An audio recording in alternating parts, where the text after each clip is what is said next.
Hi everyone, welcome to the course. During our second week, we have been asked to present our learning experience interaction. In that, I have answered to the focus question, which I have posted in the discussion forum, which I am going to show you.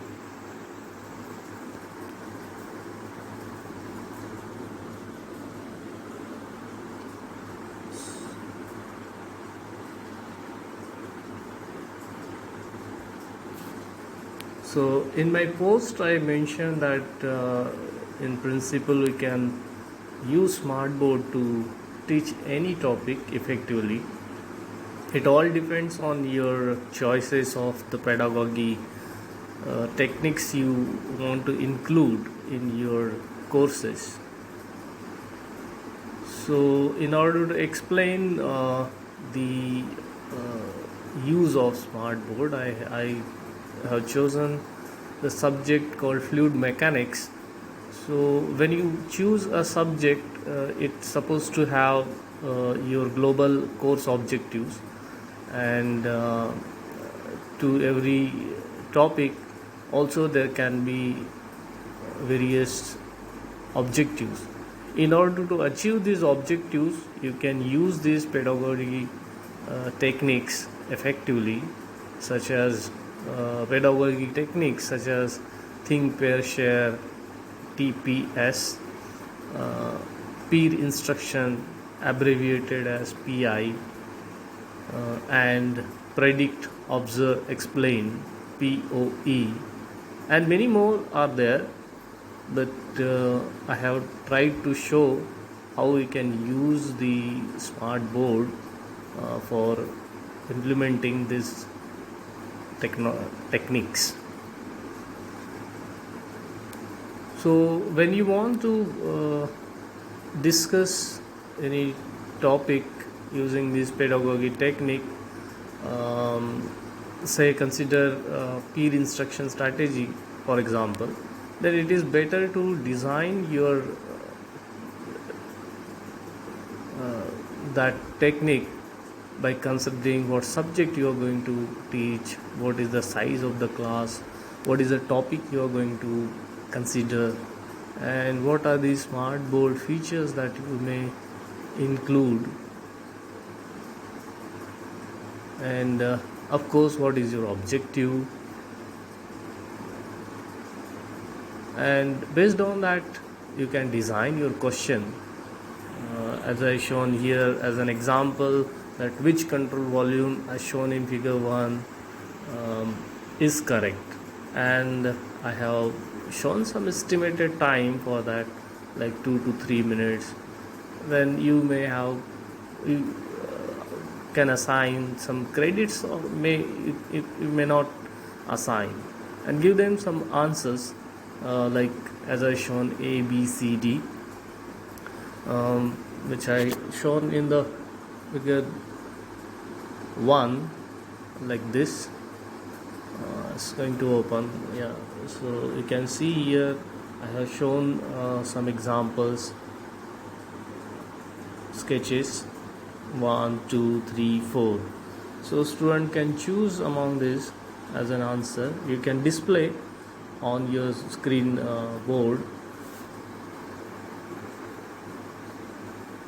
and ask them these questions and try to get the answer from them.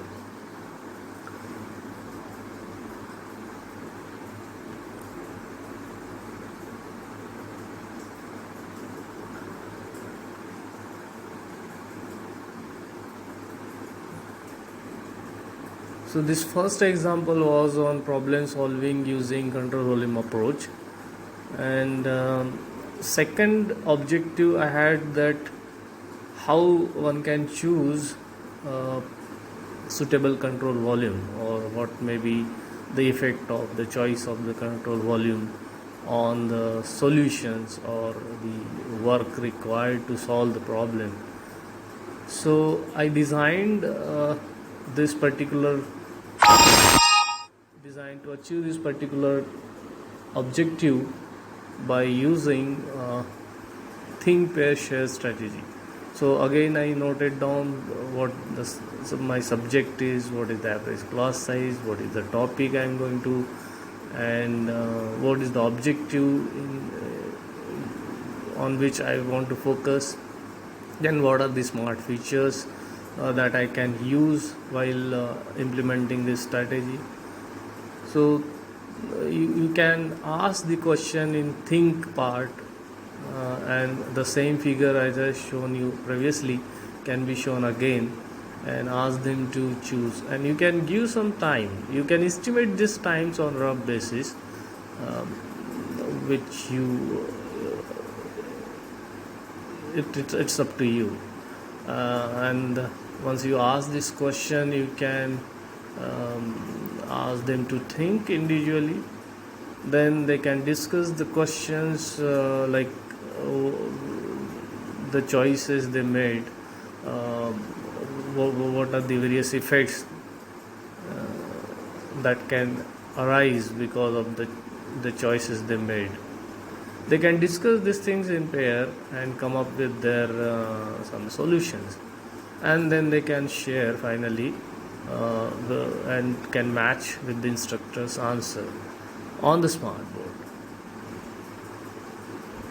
You can assign credits, or maybe you cannot assign credit, that depends on you.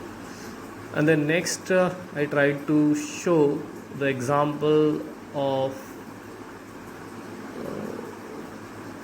topic named science of golf, why the golf ball have dimples. So again I noted down what is the subject, what is the average class size, topic to be discussed, what is my objective, and I use the technique predict, observe, explain strategy, which is very much easier or handy and applicable to the visualization kind of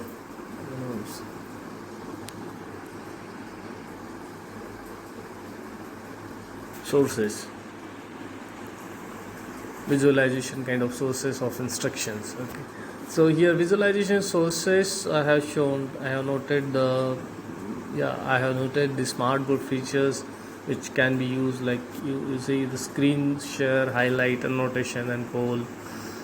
Visualization shows I have taken from the YouTube, and I have estimated certain time for it, and then I started asking questions at different pause points, like why the golf ball had dimples on its surface, are they for aesthetic reason, or is there any physics lying behind it.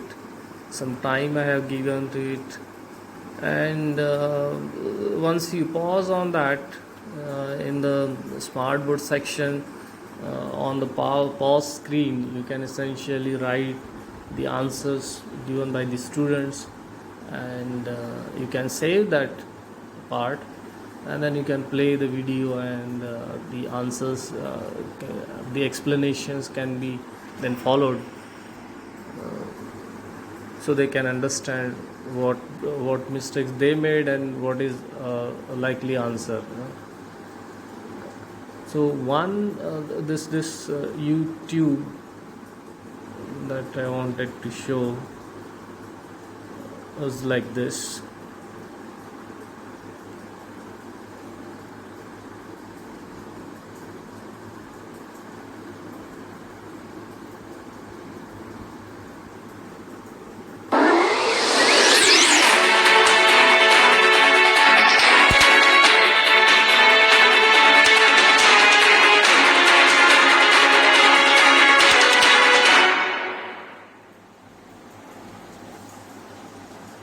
It's one of the most recognizable designs in all of sports. It's a small sphere. It's about 1.68 inches or larger, and it has a lot of valleys or dimples in the surface. What makes the golf ball so unique is not just its small shape, but hundreds of small impressions or dimples on its surface. Yeah, here you can pause and you can ask the questions why these dimples are there.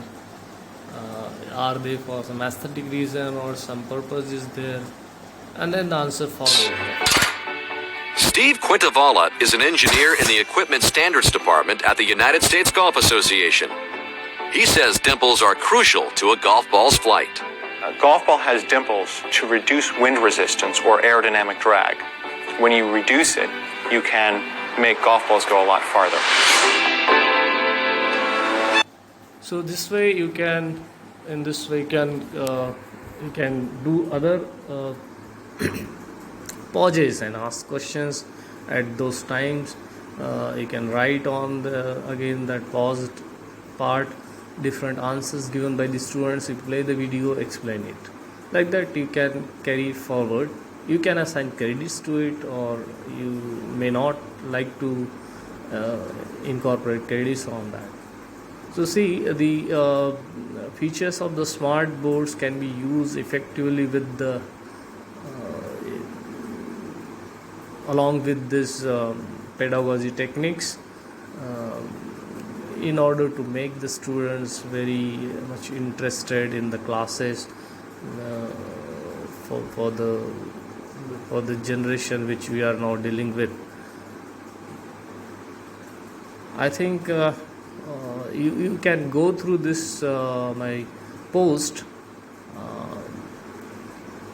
and you can also try to design your pedagogy strategies for the topic you can choose. Thank you.